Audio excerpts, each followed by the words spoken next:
आधारावर क्षत्रिय समाजाला आरक्षण देण्यात यावे, तसेच क्षत्रिय महापुरुष यांच्या इतिहास संरक्षणकरिता अखिल भारतीय क्षत्रिय महासभाच्या वतीने देशात भव्य रथयात्रेचे आयोजन करण्यात आले आहे। ही रथयात्रा 9 ऑगस्टला सुरुवात झाली असून 7 ऑक्टोबरपर्यंत राहणार आहे। जम्मू काश्मीर ते कन्याकुमारीपर्यंत ही रथयात्रा पोहोचणार आहे। महासभाच्या वतीने वीर शिरोमणी महाराणा प्रताप यांचे भव्य स्मारक तयार करण्याकरिता नांदगाव पेठ परिसरात 25,000 क्षेत्रफळ जागा सुद्धा खरेदी करण्यात आली, अशी माहिती सुद्धा आयोजित पत्रकार परिषदेमध्ये देण्यात आली आहे। पत्रकार परिषदेला मंगेश सिंह रघुवंशी एक 125 साल पुरानी संस्था है क्षत्रियों की, और अलग अलग विषय एक बहुत बड़ा दिन आया है कि हमारे राष्ट्रीय अध्यक्ष महेंद्र सिंह तंवर जी आज हमारे साथ रथ यात्रा लेके चल रहे हैं। जम्मू से ये रथ यात्रा शुरू हुई है और ये पूरे स्टेट घूमते हुए आखिर में जंतर मंतर दिल्ली में 8 अक्टूबर को इसका समापन होगा और फिर आगे की तेज और शुरू होगी। तो मैं हमारे अध्यक्ष जी से विनती करता हूँ कि वो आपको संबोधित करें। पत्रकार बंधुओं और बहनों को मैं प्रणाम करता हूँ। अखिल भारतीय क्षत्रिय महासभा राजा बलवंत सिंह जी अमरगढ़ उत्तर प्रदेश ने 19 अक्टूबर 1897 को आज से 125 वर्ष पहले बनाई। पूरे देश के राजा महाराजा समय समय पर इसके अध्यक्ष रहे। मेरे से पहले महाराजा डॉक्टर दिग्विजय सिंह जी वांकानेर पूर्व केंद्रीय मंत्री, महात्मा गांधी के पिताजी जिनकी रियासत में दीवान रहे हैं।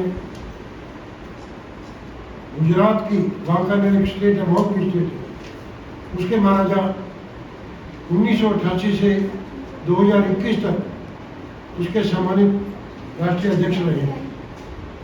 उसके बाद ये जिम्मेवारी मैं निभा रहा हूँ। आज हम इस प्रेस वार्ता के माध्यम से आपसे निवेदन करने आए हैं कि अखिल भारतीय क्षत्रिय महासभा ने ऐतिहासिक दिन क्रांति दिवस पर 9 अगस्त को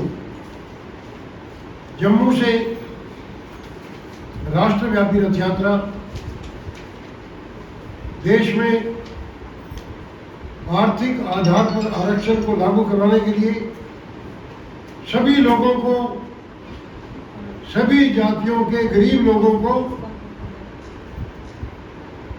आरक्षण दिलाने के लिए, इस हेतु संविधान में संशोधन करने के लिए, कानून बनाने के लिए तीसरी रथ यात्रा शुरू की है।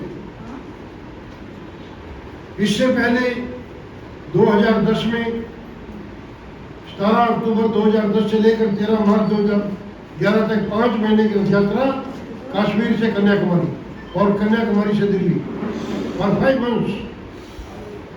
फिर 2017 में 9 अगस्त 2017 से लेकर 19 नवंबर 2017 तक 3 महीने की रथ यात्रा। इसके महीने हैं 8 महीने की 2 रथ यात्राएं राष्ट्रव्यापी 70,000 किलोमीटर का सफर करके केंद्रीय सरकार से मांग की कि देश में आर्थिक आधार पर आरक्षण लागू हो, और उसका बहुत सुखद परिणाम हुआ। 2017 की रथ यात्रा के बाद केंद्रीय सरकार ने संविधान में संशोधन करके 10% आरक्षण आर्थिक आधार पर दिया।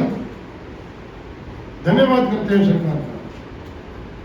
लेकिन हमारी मांग तो 1984 से लेकर लगातार सतत यही रही है कि देश में आर्थिक आधार पर सभी जातियों को, चाहे वो आरक्षित जाति है चाहे वो अनारक्षित जाति है, सभी जातियों को आर्थिक आधार पर आरक्षण दिया जाए।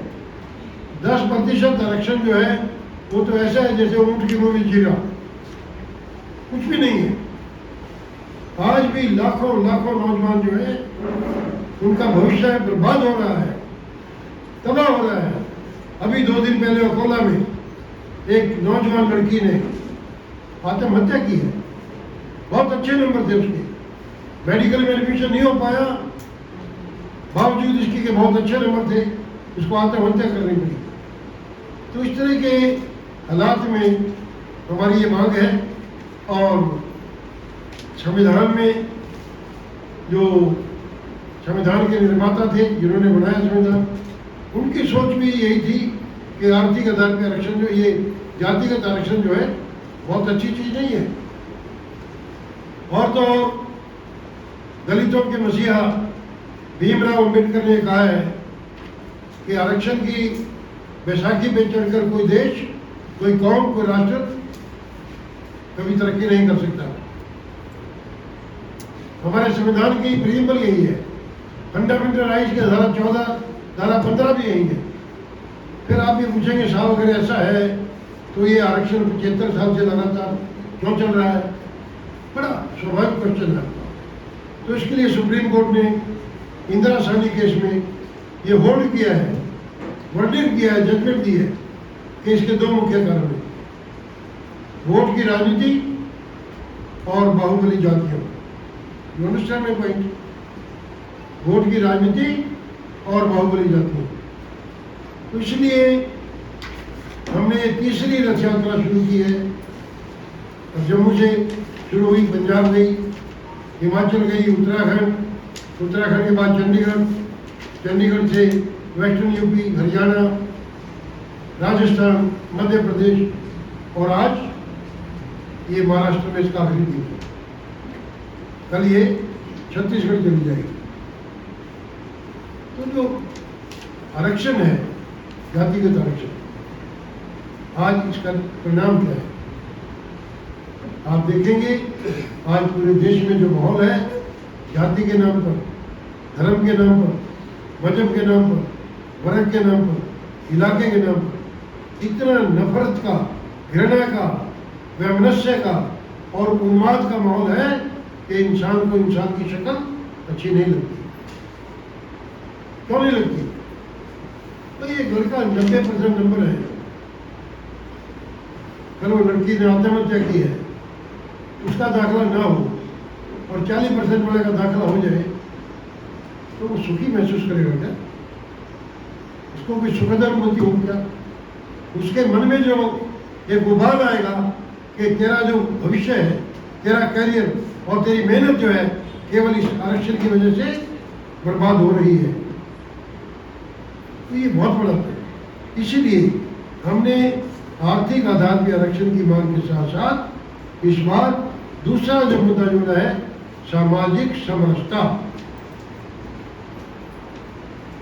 देखिए, अखिल भारतीय क्षत्रिय महासभा या क्षत्रिय समाज वो समाज है जिसने कभी अपने लिए कोई लड़ाई नहीं लड़ी। इतिहास साक्षी है, हजारों हजारों साल का इतिहास साक्षी है। श्री रामचंद्र जी बच्चे थे जब उनके गुरु उनको इसलिए ले गए, राक्षसों का दमन करने के लिए ले गए, क्योंकि उन्होंने बदमनी फैलाई हुई थी। और राजा दशरथ ने बहुत सुखी से अपने दोनों बेटों को उनके सुपुर्द कर दिया। और उन्हीं श्री रामचंद्र जी ने कहा है, जो बिल्ली के झूठे पेड़ खाए थे वो कोई मीठा और खट्टा देखने के लिए नहीं खाए थे, तो समाज को मैसेज देना चाहते थे। कोई भी जाति जो है कभी छोटी नहीं होती, कभी बड़ी नहीं होती। जातियां जो है, जाति के आधार पे नफरत करना, घृणा करना बहुत बड़ा पाप है। इसलिए हमने संकल्प लिया है कि हम पूरे समाज में जाएंगे, पूरे देश में जाएंगे, सभी भाइयों से मिलेंगे और मिलकर देश में एक सामाजिक समरसता का माहौल बनाएंगे। महाराणा प्रताप की लड़ाई कोई अकेले राजपूत लड़ाई नहीं थी, उससे भी कहीं ज्यादा हमारे आदिवासी भाई थे, भील भाई थे, दूसरी जातियों के लोग थे। तो महाराणा प्रताप ने एक इतने आतंकवादी साम्राज्य का मुकाबला किया। हम महाराष्ट्र में बैठे, महाराजा गायकवाड़ ने क्या शिक्षा दी है? महाराजा शाही जी गायकवाड़ की शिक्षा की थी। उन्होंने जितना जो है सभी दूसरी जातियों के लिए कार्य किया है वो हमारे लिए प्रेरणा की स्रोत है। महात्मा फुले, सावित्रीबाई फुले, ये सब लोग जितने भी महान व्यक्ति हुए हैं, कभी कोई किसी जाति विशेष से कभी उसका कोई सरोकार नहीं हुआ। पैदा तो कहीं नहीं हो सकता आदमी, जन्म न जाते शूद्रे संस्कारा द्विजुच्यति। जन्म से जो है बात नहीं देखी जाती कि उसके संस्कार क्या हैं। संस्कारों से जो है एक व्यक्ति की क्लास जो है वो उसका निर्णय किया जाता है। तो इसलिए हमारा दूसरा संकल्प भी है समाज में सामाजिक समरसता का बहुत बड़ा है। और तीसरी बात जो है,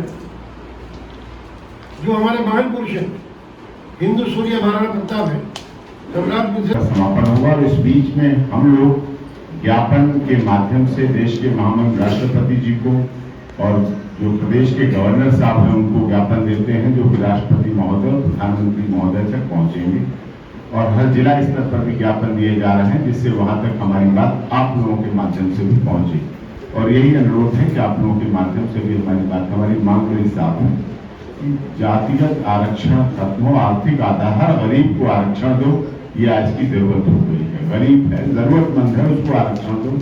इतिहास का संरक्षण हो। कुछ फिल्म इंडस्ट्री के लोग आपने पिछले दिनों देखा है, आपने सम्राट पृथ्वीराज चौहान की फिल्म को लेकर देखा कि जिस तरह से फिल्म बनाई गई और उसमें नाम रखा गया पृथ्वीराज।